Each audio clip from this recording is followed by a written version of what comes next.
ঠিক আছে, এখানে আরো আরো আরো এখানে 6টার বেশি আছে, আমাদের 6টা দেওয়ার কথা ছিল, এখানে টোটাল 7টা ম্যাগনেটিক বার দেওয়া আছে। ঠিক আছে, এখন যেটা হলো যে এটা আসলে হিটিং ফাংশন দু রকমের এই মেশিনটাতে। একটা হচ্ছে হট প্লেটের নিজস্ব হিটিং ফাংশন, আর আরেকটা হচ্ছে যে আপনি যখন এই এক্সটার্নাল প্রোবটা ইউজ করবেন, এটা একটা PD100 টেম্পারেচার সেন্সর। ঠিক আছে, আপনি যখন PD100 টেম্পারেচার সেন্সর ইউজ করবেন তখন এই টোটাল অপারেশনটা এই টেম্পারেচার সেন্সর করবে। ঠিক আছে, তো আমরা যদি সিম্পলি আমরা এটা প্রথমে ডিসকানেক্টেড অবস্থায় রাখছি, টেম্পারেচার সেন্সরটা আমার ডিসকানেক্টেড অবস্থায় আছে। আমরা যখনই টেম্পারেচার সেন্সরটা কানেক্ট করবো, পিছনে পোর্ট আছে, তখনই কিন্তু এই টোটাল অপারেশনটা কিন্তু আপনার এর ক্ষমতার কাছে চলে যাবে, এর কাছে হিটিং অপারেশনটা। আচ্ছা, এখন আমরা for example without any temperature sensor, আমি হট প্লেটে হয়তো একটা বিকার রাখলাম, আর এই হচ্ছে ম্যাগনেটিক বারটা সাধারণত বিকারের ভিতরে দিয়ে দেয় নাড়ানোর জন্য।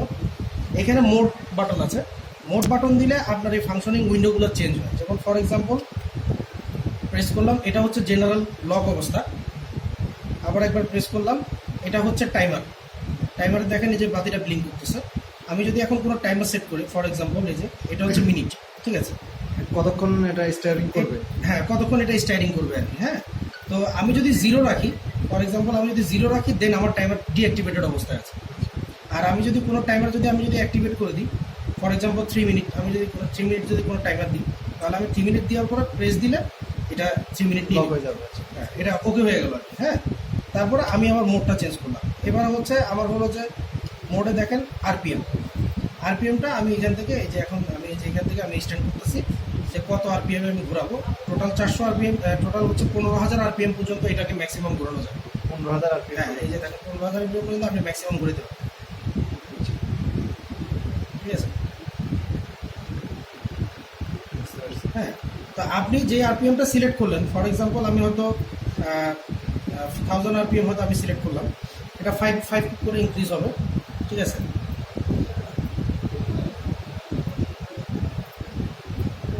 মনে করেন এরকম একটা আমি আরপিএম সিলেক্ট করবো, এই অবস্থায় আমি জাস্ট প্রেস করে দিলে এটা বন্ধ হয়ে যাবে, মানে এটা সিলেক্টেড হয়ে গেল এটা।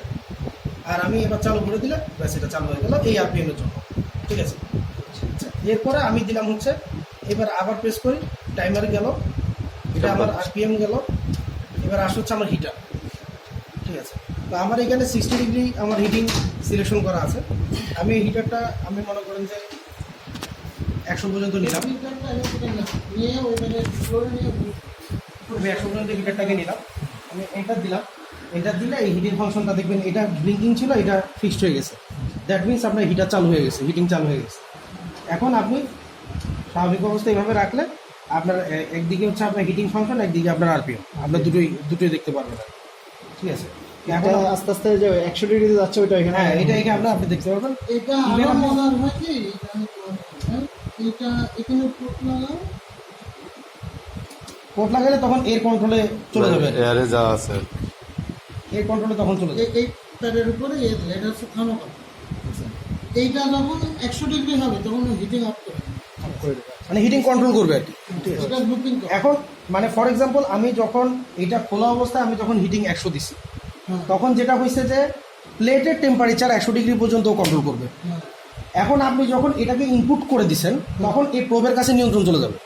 মানে আপনি এখানে 100 তখন সিলেক্ট করতে হলে, আদারওয়াইজ এটা যা হিটিং করার প্রয়োজন হয়, মানে প্লেটে যা হিটিং করার প্রয়োজন হয়, কিন্তু এতে সে 100 এনে দেবে, মানে এখানে 100 এখানে সে 100 এনে দেবে। এখন এটার জন্য যদি প্লেটের টেম্পারেচার 100 ডিগ্রি, মানে তোমার সলিউশনের টেম্পারেচার 100 ডিগ্রি না, কিছু কম হয়, তখন সলিউশন এখানে দিয়ে এই প্রোবটা সলিউশনের ভিতর দিবে, তোমার এক্সপেরিমেন্টাল টেম্পারেচার 100 ডিগ্রি, তখন ও শুধুমাত্র তুমি আর কিচ্ছু করা লাগবে না।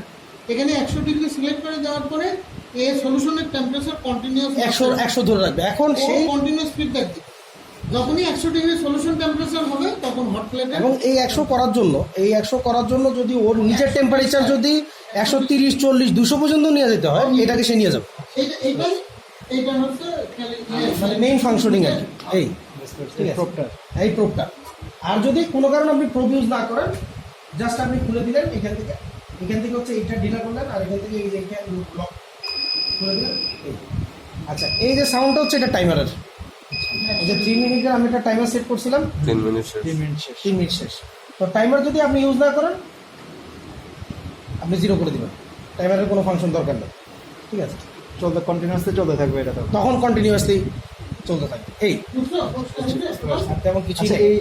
এইটা এক একটা গরম আছে কত ইয়ে পর্যন্ত করতে পারবে, কত মিলিলিটার মানে আমি লিকুইড ইয়ে করতে পারবে এটা মধ্যে? এটা আসলে স্যার এটা সাইজের উপর ওরকম নির্দিষ্ট নাই। অ্যাকচুয়ালি এটা ডিপেন্ডস অন বিকার এবং টাইপ অফ ভিসকোসিটি। আপনি কি যদিও লিকুইডের ভিসকোসিটি কেমন, হচ্ছে ঠিক আছে, ওইটার উপর নির্ভরশীল। ঠিক আছে, এই আর কি। এটা আসলে আর তেমন কিছুই নেই। পিছনে একটা মাস্টার পাওয়ার বাটন আছে, এটা বন্ধ করলে এটা অফ হয়ে যাবে। একটুখানি এই কম্পিউটারটা